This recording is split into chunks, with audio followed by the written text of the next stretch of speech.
Radio Pakistan کی world service کے تمام ناظرین کو زبیر بشیر کا محبت بھرا سلام۔ ناظرین، ان دنوں پاکستان سے آیا ہوا ایک اعلیٰ سطحی پارلیمانی وفد چین میں موجود ہے، اور اس وفد کی جو قیادت ہے وہ جناب مشاہد حسین سید صاحب فرما رہے ہیں، جو چیئرمین قومی دفاعی کمیٹی سینٹ آف پاکستان ہیں۔ اس کے علاوہ آپ چیئرمین ہیں پاک چائنا سوسائٹی کے۔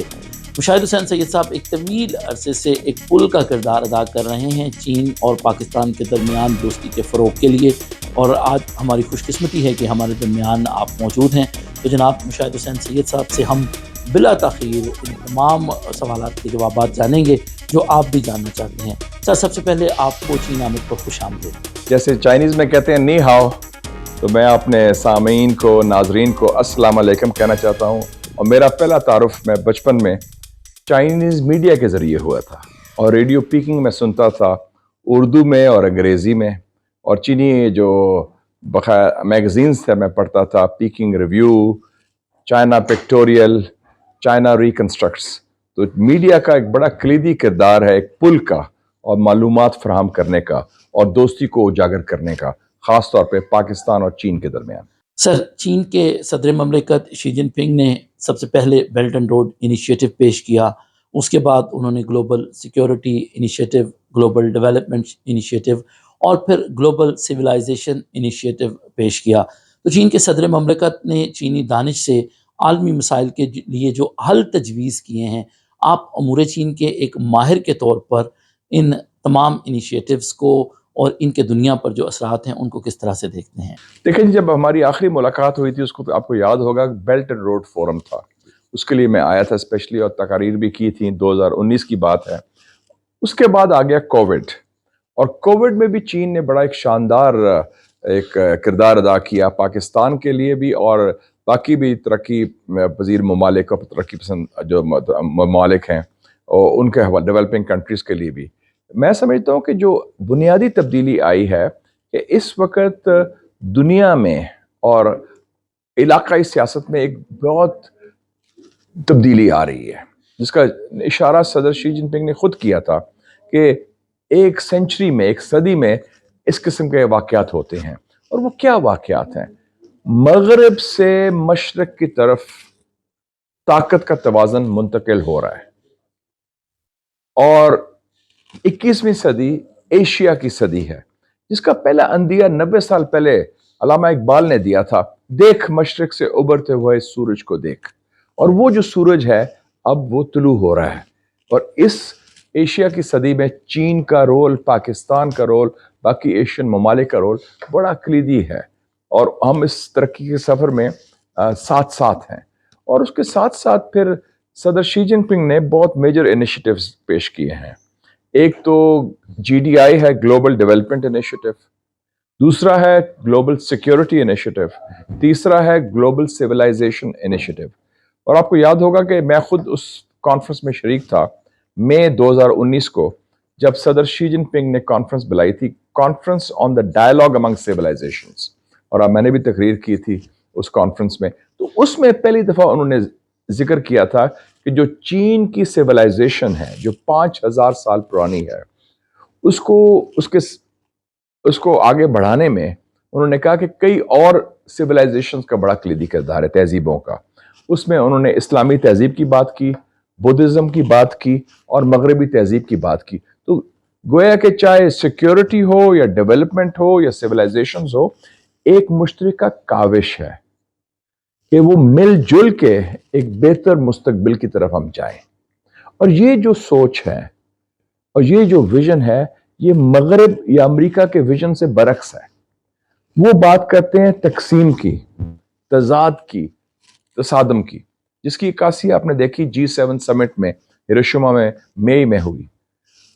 اور چائنا بات کرتا ہے تعاون کی، تعلقات کو بڑھانے کی، قربت کی، ون ون کوآپریشن جسے کہتے ہیں، کنیکٹیوٹی کی، جس میں چین کی ترقی کے ثمرات وہ باقیوں کے ساتھ بھی شیئر کرتے ہیں۔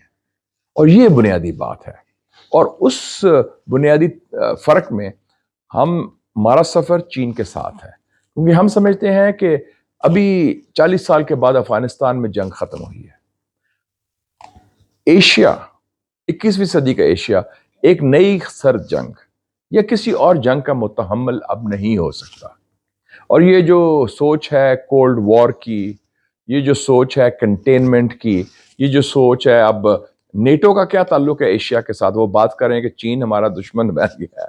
تو میں نے تو پچھلے دنوں میں یورپ گیا تھا، میں نے کہا جناب چائنا تو نیٹو سے 3,500 میل دور ہے، آپ کو چائنا سے کیا خطرہ ہے؟ چائنا نے کسی کے خلاف کوئی جارحیت نہیں کی، کوئی قبضہ نہیں کیا، کوئی کنٹرول نہیں کیا، کوئی بالادستی نہیں اپنائی. تو یہ ایک غلط سوچ کی عکاسی ہے. اور مجھے افسوس ہے کہ کچھ مغربی طاقتوں کو بڑی تکلیف ہے کہ چین ایک ایشیا کی طاقت اپنی محنت سے، اپنی صلاحیت سے، اپنی صحیح قیادت سے اور کمیونسٹ پارٹی کی قیادت کے نیچے، صدر شی جن پنگ کی قیادت کے نیچے آگے بڑھ رہا ہے. اور وہ کہتے ہیں کہ جو مغرب کی اور امریکہ کی بالادستی ہے وہ قائم رہنی چاہیے، وہ زمانہ ختم ہو گیا ہے. We are talking of a new world جس میں کئی قوتیں ہیں، ایک سول سپر پاور کا زمانہ اب تاریخ میں نہیں رہا. جی بالکل. اب سر آپ سے میں یہ بھی جاننا چاہوں گا کہ حالیہ دنوں چین نے عالمی سطح پر قائدانہ سفارتکاری کا جو کردار ادا کیا ہے، جس کے نتیجے میں ہم نے ایران اور سعودی عرب کے درمیان طویل عرصے کے بعد سفارتی تعلقات کی بحالی دیکھی. اس کے علاوہ عالمی افق پر دیگر حل طلب مسائل بھی اب ہم نے ایک پرامن حل کی طرف جاتے ہوئے دیکھے ہیں. تو صدر مملکت شی جن پنگ اور کمیونسٹ پارٹی آف چائنا کی رہنمائی میں چین جو عالمی سطح پر اپنا ایک سفارتی قائدانہ کردار ادا کر رہا ہے، اس حوالے سے آپ کیا فرمائیں گے؟ دیکھیں جی فرق کیا ہے، امریکہ نے اور مغرب نے لڑائی کو بھڑکایا، ملکوں کو تقسیم کیا. چین جو ہے ایک پل کا کردار ادا کر رہا ہے. اور میرے خیال میں یہ 2-3 بڑے تاریخی واقعات ہوئے ہیں. ایران اور سعودی عربیہ کی جو دوستی اور تعلقات معمول پر لانے پر چین نے ایک تاریخی کردار ادا کیا ہے. اور وہ تاریخی کردار جو ہے اس کی وجہ سے پورے مسلم دنیا میں ایک امید کی نئی کرن آئی ہے کہ امن اور استحکام پیدا ہوگا. اور دوسری طرف ایک اور ساتھ کیا، یہ مارچ میں ہوا. پھر اس کے علاوہ آپ نے دیکھا کہ چین کے وزیر خارجہ پاکستان بھی آئے، چن گینگ، اور انہوں نے ایک نیا انیشیٹو لیا، چائنا افغانستان پاکستان اور چائنا ایران پاکستان. یہ تینوں ہمسایہ ملک ہیں، چین، ایران اور افغانستان، ان کے ساتھ قریبی تعلقات بنانے.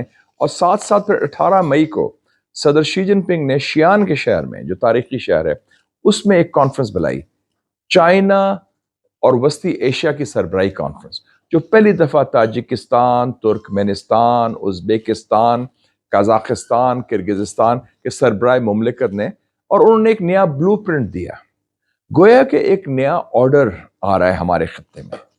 اور مجھے یہ خوشی یہ ہوئی، جو نئی عنصر ہے اس کا، کہ یہ ایشیا کے ممالک ایشیا کے تقدیر کا فیصلہ اپنے ہاتھوں میں لے رہے ہیں. اور یہ فیصلے ایشیا کے اندر ہو رہے ہیں، بیجنگ کے اندر، اسلام آباد کے اندر، تہران کے اندر، جدہ کے اندر، تاشکنڈ کے اندر، اشکاباد میں ہو رہے ہیں، دوشنبے میں ہو رہے ہیں، اور الماتی میں ہو رہے ہیں، اور بشکک میں ہو رہے ہیں، نہ کہ واشنگٹن یا لندن یا برسل سے ہو رہے ہیں. تو یہ ایک جو عکاسی کرتی ہے نئی تاریخ کی، نئے حقائق کی، جو ہمارے منظر عام آ رہے ہیں جیو پالیٹکس کے حوالے سے، تو یہ بڑی مثبت پیش رفت ہے. تو ہم اس کو ویلکم کرتے ہیں. اور اس کے علاوہ چائنا نے فلسطین پر فلسطینی صدر کو بھی انوائٹ کیا ایک پیلسٹائن کے حوالے سے. پھر انہوں نے یوکرین پر بھی ایک امن کا پلان پیش کیا. تو چائنا کی سفارتکاری ماشاءاللہ بڑی مؤثر بھی ہے اور مثبت بھی ہے. بہت شکریہ. بالکل سر، مجھے یاد ہے کہ آپ 2019 میں بالکل آپ نے اسی طرح فرمایا تھا کہ وہ وقت دور نہیں جب ایشیا کے فیصلے ایشیا کے کیپٹلز میں ہوں گے، اور آج ہم یہ ہوتا ہوا دیکھ رہے ہیں. آپ کو بہت شکریہ. Thank you very much. اور پاک چین دوستی زندہ باد.